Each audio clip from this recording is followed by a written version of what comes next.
अब सीखते हैं सीएसएस को इम्प्लीमेंट करने का दूसरा तरीका। दूसरा तरीका होता है यूजिंग स्टाइल टैग। यानी कि मैं क्या करता हूँ, मैं अपने हेड टैग के अंदर एक स्टाइल टैग यूज करता हूँ एंड स्टाइल टैग के अंदर मैं अपना सिलेक्टर लिखता हूँ और सिलेक्टर लिखने के बाद मैं अपनी कर्ली ब्रेसेस का यूज करके प्रॉपर्टी एंड वैल्यू को डिफाइन कर देता हूँ। तो हेड टैग के अंदर मैं अपने स्टाइल टैग को जो क्रिएट करता हूँ, इसका काम होता है, वो काम ये होता है कि एक सिंपल डॉक्यूमेंट के लिए स्टाइलिंग को ऐड करना। स्टाइल टैग का सिंपल सा काम ये होता है कि हम जिस डॉक्यूमेंट के ऊपर काम कर रहे हैं उसी डॉक्यूमेंट के ऊपर स्टाइलिंग को ऐड करने के लिए हम अपना स्टाइल टैग का यूज करते हैं।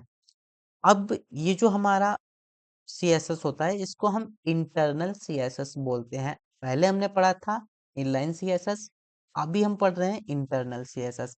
एक हमारी सीएसएस और होती है जिसको हम बोलते हैं एक्सटर्नल सीएसएस, उसको भी अभी हम पढ़ेंगे, बट उसको पढ़ने से पहले ये समझना जरूरी है।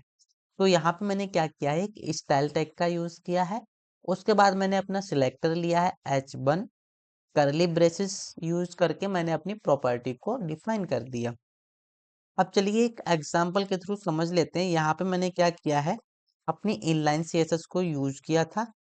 अब इनलाइन सीएसएस को यूज करने के बाद मैं इसी का क्या कर ले रहा हूँ, H1 हेडिंग यूज कर ले रहा हूँ और यहाँ से जितना भी हमारा ये था सीएसएस उसको मैं रिमूव कर दे रहा हूँ।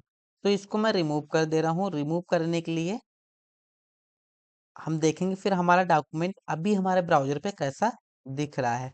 तो अभी अगर मैं अपना ब्राउजर पे डॉक्यूमेंट देखूं तो अभी हमारा कुछ इस तरीके से डॉक्यूमेंट शो हो रहा है, heading 1 heading 2 and inline CSS example.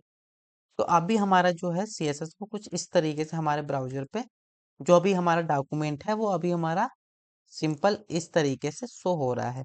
अब मैं चाहता हूँ कि हमारी जितनी ये H1 हेडिंग है इन पे क्या लग जाए, एक सीएसएस लग जाए। तो हम अपने हेड टैग के अंदर आएंगे और यहाँ पे हम अपने स्टाइल टैग को यूज करेंगे। जैसे ही हम अपना स्टाइल टैग यूज करेंगे उसके बाद हमें क्या करना होता है, अपने सिलेक्टर को यूज करना रहता है। मैंने H1 सिलेक्टर यूज किया, यहाँ पे मुझे अपनी प्रॉपर्टी और वैल्यू को लिखना रहता है। मैं चाहता हूँ कि हमारा जो कलर है वो फॉन्ट कलर क्या हो जाए, रेड हो जाए। तो अब सारे के सारे हेडिंग हमारे क्या हो गए, रेड कलर के हो गए। मैं चाहता हूँ कि हमारा जो इनका हेडिंग का बैकग्राउंड है वो ब्लैक हो जाए। तो यहाँ पे हम सीधा एक ही जगह पे हम लिखेंगे बैकग्राउंड कलर ब्लैक। अब वो सारे के सारे हेडिंग्स पे ऑटोमेटिकली अप्लाई हो जाएगा।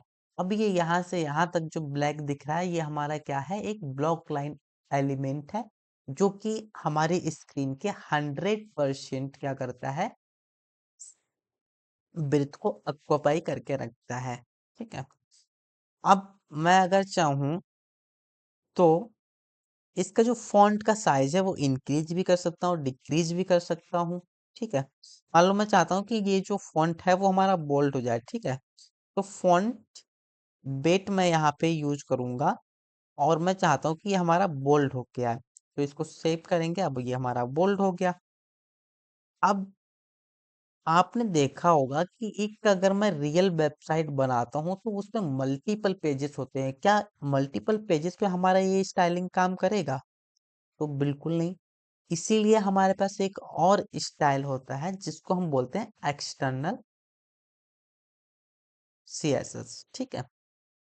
अब ये एक पेज के लिए है। अगर हमारे पास मल्टीपल पेजेस है तो मुझे ये सेम चीज मल्टीपल पेजेस पे लिखना पड़ेगा अगर मैं सेम स्टाइलिंग को दिखाना चाहता हूँ तो ये भी हमारे लिए उतनी बढ़िया नहीं है। लेकिन हाँ, सीएसएस को अप्लाई करने का, सीएसएस को लगाने का एक तरीका ये भी है कि हम अपने डॉक्यूमेंट के अंदर सीएसएस को कैसे लगाएंगे, कैसे चेक करना है, उसके लिए हमारा ये एक अच्छा तरीका है। तो अब नेक्स्ट वीडियो में हम देखेंगे अपना एक्सटर्नल सीएसएस।